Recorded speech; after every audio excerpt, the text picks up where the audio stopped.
Ny tanora sy ny fidorohana zava-mahadomelina mahery vaika na ny roro izany ny héroïne. Izay indray zany no voaboasantsika eto. Efa noresahako teto zany ireo karazana zavatra mitondra ny ataontsika hoe fiakinan-doha zany eo amin'ny olombelona. Efa noresahako teto zany ny fiakinan-doha amin'ny toaka, ny fiakinan-doha amin'ny sigara, ny fiakinan-doha amin'ny fitiavana, ny fiakinan-doha amin'ny firaisana ranofo.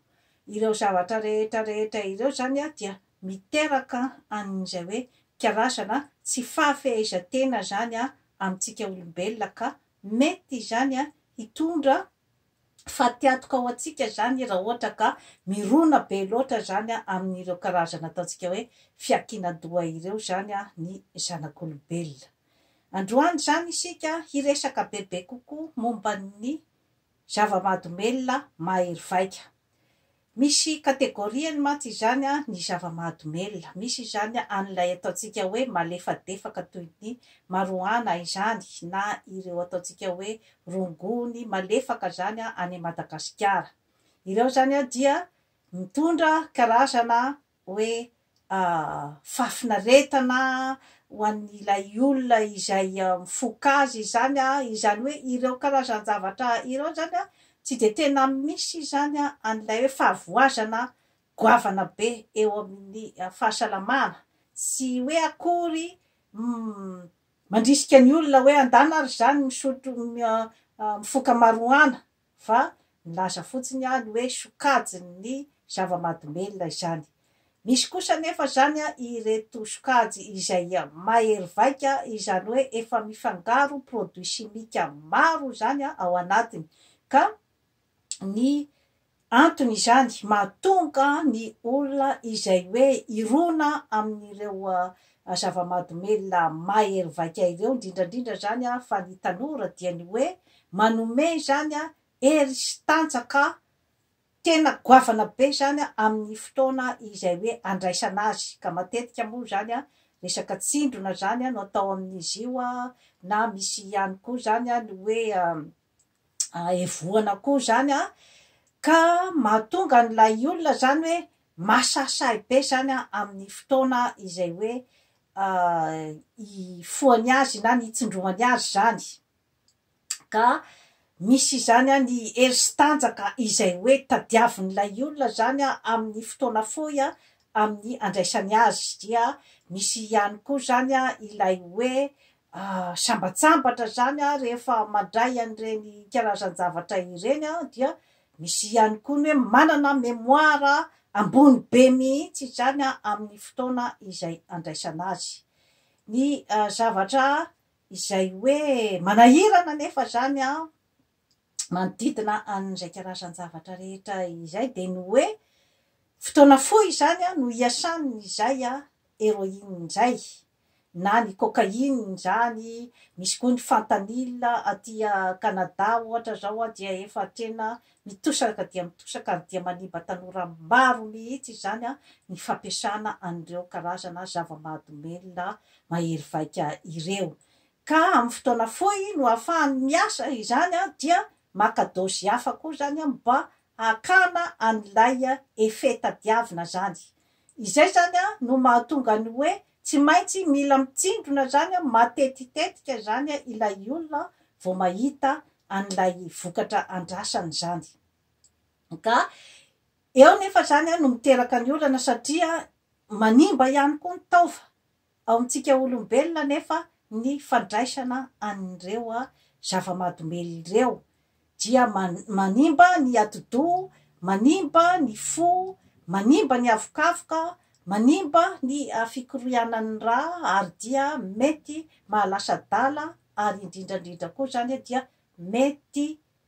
hiteraka hatrany amin'ny fahafatesana zany ny fandraisana an'ireo karazana zava-mahadomelina ireo. Ary indrindrandrindra koa zany dia ny tsindrona izay ampiasaina dia mety tsy madio ny seringy izay hoe ampiasana azy zany, mety seringy efa avy nampiasain'ny olona voan'ny sida ohatra, ohatran'izay zany dia misy zany ny hoe fifindran'ny aretina zany amin'ny olona izay mampiasa azy. Inona moa zany no antony mahatonga ny olona iray zany andray an'io karazana héroïne io zany, na ny zava-mahadomelina mahery vaika izany, dia eo zany aloha ny ataontsika hoe sentiment d'appartenance amina groupe izany. Zany hoe misy zany ny groupe izay matanjatanjaka ohatra zany maherihery fihetsika ao amin'ny fiarahamonina, indrindrandrindra moa zany amin'ny tanora, dia te hiditra ao anatin'ilay groupe zany ny tanora iray, dia miditra ao izy zany dia eo ihany koa reny hoe karazana fahasarotan-kenatra, ny tsy fahaizana milaza ny zavatra zay tiana ho ambara, eo ihany koa zany ny hoe sorisoritsaina, eo ihany koa ny karazana aretina izay mamizabizana zany, zany hoe les sentiments de mal-être, tsy azoazon'ilay olona mihitsy zany ny tenany, dia ao ihany koa zany ny ataontsika hoe ny diabeta zay tsy diagnostiqué zany, ny hypertension artérielle, ny ina misy ty dépression nerveuse, zany daholo zany karazana aretina mamizabizana izay mety tsy fantatrilay olona kory hoe inona ny tena zavatra manjo azy. Eo ihany koa ny eo amitaovam-pandevonankanina zany ny constipation sy ireny hoe karazana aretim-bavony mamizabizana ny olona zany, dia mandray an'ireny karazan-javatra ireny izy zany, de ohatriny hoe misinda tapoka zany ireo karazana ataontsika malaise na ny mal-être zany. Nefa amin'ny fotoana fohy nefa zany no mampisinda an'izay karazan-javatra rehetrarehetra izay, fa rehefa tsy mandraindray zany lay olona, dia miverina daholo indray ny karazana problema rehetra zany amin'ny endriny maro samihafa. Ka izay zany no mahatonga an'ilay hoe tsy maintsy mampiditra dôzy foana zany ny olona iray vao ahenony tenany zany hoe metimety izy zany. Manodidina an'izay rehetrarehetra izay nefa zany dia lafo dia lafo ihany koa ny vidin'ireo karazana drogy mahery vaika ireo zany. Ka ohatra aty amin'ny Amerika Avaratra ohatra zao dia ny reny mpanambola be reny ohatra zany no tena mpandray an'ireny, de tsara homarihana koa fa rehefa mandray ny zavatra ohatran'ireny zany dia mila ampisakafo tsara zany ny olombelona iray rehefa mandray an'ireny, ary mila ny dôziny régulièrement, zany hoe mitaky zavatra maro zany ny fandraisana an'ireo. Rehefa misy zany ny karazana ataontsika hoe manque zany, zany hoe misy fotoana zany ohatra tsy manam-bola lay olona hividianana zany, dia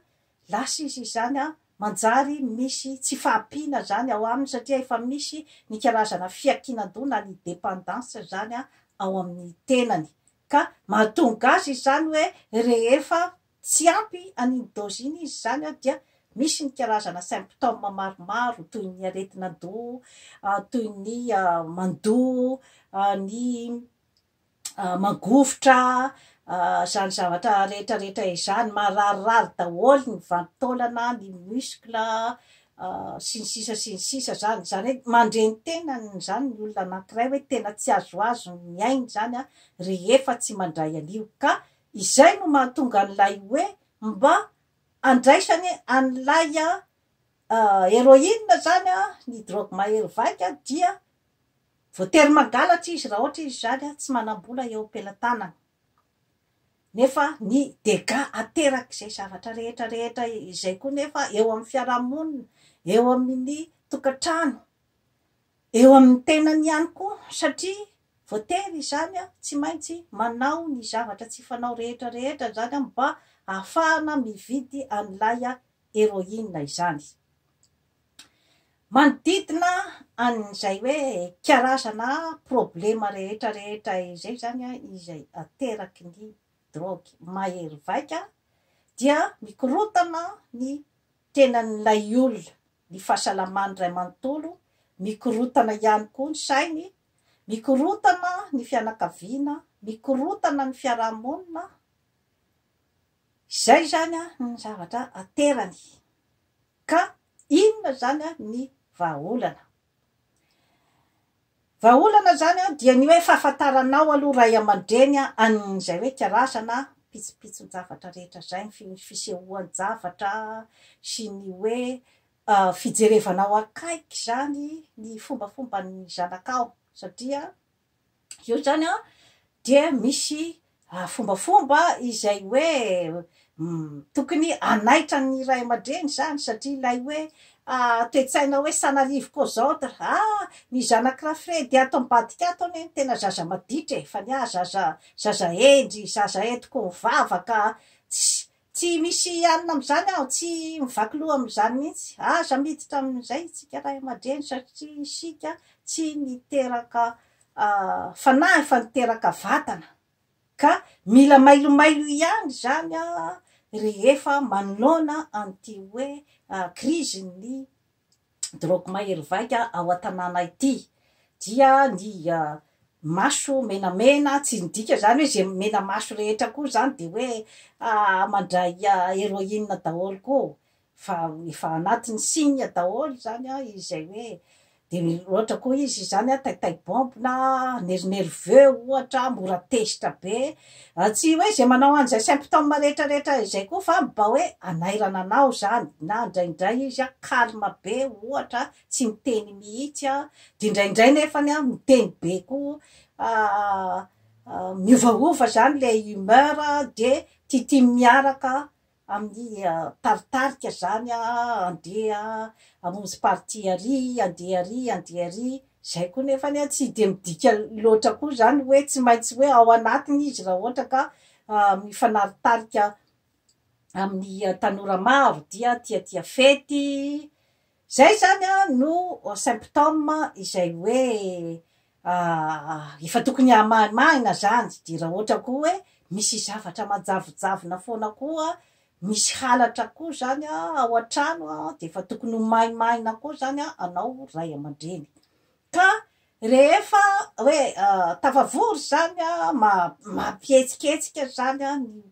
karazana soupçon anao zany ilay fihetsika sy ny zava-misy rehetra ao an-trano zany, eo ihany koa ny hoe fikasia-tanana koa, zany daholo zany dia mety ho symptôme manaitra anao daholo zany anao ray aman-dreny. Ka tsy voatery ihany koa nefa hoe ny zanak'antrano no manao azy, fa mety ny vady,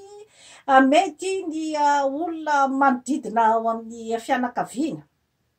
Ka matetika moa io zavatra io zany raha tsy mitranga ilay ataontsika hoe overdose, satria ny manque zany sy ny overdose zany ireo no miteraka symptôme izay manaitra ny manodidina zany. Ny overdose zany de le hoe rehefa mitady zany izy an'ilay héroïne mafy de mafy mihitsy zany kanefa tsy nahita, dia rehefa mahita izy zany dia voatery mampitombo ny dose ny ampidiriny ao amin'ny tenany zany izy vao zay vao mahazo aina. De indraindray zany izy lasa manao overdose, de amin'iny fotoana iny zany ilay hoe indraindray safotra ilay olona tsy mahatsiaro tena, indraindray izy manao crise de convulsion, mifanitositona zany, indraindray izy manao crise de panique, izany hoe lay mangovotra, indraindray zany ohatra hoe mandripandripaka entana ao an-trano. Amin'izay fotoana izay zany ianao dia tokony anatona ny mpitsabo aingana de aingana zany mitondra ny zanakao na ny fianakavianao zany. Dia misy zany ny fandraisana tanana maro dia maro izay afaka atao manodidina ny hoe efa tafiditra ilay olona. Satria ny nazavaiko teto matetika moa zany de ilay hoe mbola tsy tafiditra ilay olona zany dia ny fitandrovana. Fa amin'izao fotoana izao indray zany de hoe inona no atao zany raha ohatra ka ilay olona efa tafiditra. Dia mandeha zany amin'ireny centre de désintoxication ireny izay lafo de lafo ny vidiny, dia misy ny spesialista afaka mandray an-tanana an'izany zavatra rehetrarehetra izany. tsy atolaka fotsiny any amin'ny désintoxication fotsiny koa nefa fa mbola misy ihany koa ny fandraisana tanana ara-psychologique izay ataontsika hoe psychothérapie zany, izay mampiresaka an'ilay olona, manontany azy zany ny fahazazany, manontany azy ny fomba fiainany amin'ny andavanandro, manontany azy ny fomba fifandraisany amin'ny namany sy ny any an-tsekoly, zany zavatra zany satria ny matetika zany tafiditra ao anatin'io zany de ilay hoe environnement malsain zany hoe misy karazana intimidation na environnement izay mikorotandrotana ny mpivady miady lava, misy violence conjugale, matetika zany ireo no hoe mirona bebe kokoa zany any amin'io drogue io zany ny ankizy zany, na koa zany ilay hoe tsy ampy ny fialamboly. Zany zavatra rehetrarehetra zany mantsy zany de tokony politika ampidiriny fanjakana zany ao anatin'ny politikan'ny tanora. Misy ny fandraisana tanana izay tokony ataon'ny mpitondra fanjakana zany projet manokana mihitsy zany ho an'ny tanora, dia miditra eo ny fanatanjahantena, miditra eo ny karazana hoe inona ny fialamboly izay hoe mety mahasarika ny tanora zany, eo ny ara amin'ny endriny maro samihafa, ny dansa, eo ihany koa zany ny torohevitra maro samihafa toy ny développement personnel zany izay hoe tokony taizana ny sain'ny tanora, dia ny amin'ny hoe ny fananany ny confiance en soi, ny fitokisan'ny tenany, dia ny amour de soi, ny fitiavany ny tenany, ary ny fankasitrahany ny tenany. Zany zavatra rehetrarehetra izany mantsy zany dia mety ampiozongozona ny personnalité-ny olona iray ka ahatonga azy zany ho tafiditra any anatin'ny fidorohana zava-mahadomelina. Dia eo ihany koa zany ny hoe resaka fitandrovana ny filaminana, ny tafiditra ao koa zany ny mpitandro ny filaminana amin'ny hoe fisavana. Aty moa zany efa misy ny hoe fisavana mahery vaika hatrany amin'ireny hoe mampiasa an'ireny chien reny zany midétecter ny drogue izay entin'ny olona, na ny amin'ny aéroport zany na eny an-dalambe sy ny sisa zany. Dia misy ihany koa zany ny karazana hoe fitiliana izay atao amin'ny fitaovana maro samihafa, efa avolenta dia avolenta zany ny hoe fisorohana an'io zavatra io zany aty amin'ny tany mandroso, kanefa moa dia tsy mbola tsy tena mbola hoe sarotra be zany miady amin'io zavatra io, fa dia hoe misy koa ny centre fanentanana zany ny tanora mba tsy hiditra amin'io zavatra io zany. Tokony misy ihany koa le olona manao témoignage hoe efa tao anatiny izy zany taloha fa afaka, ary ny fanampiana azy zany hiala tao anatin'ilay circuit zany izay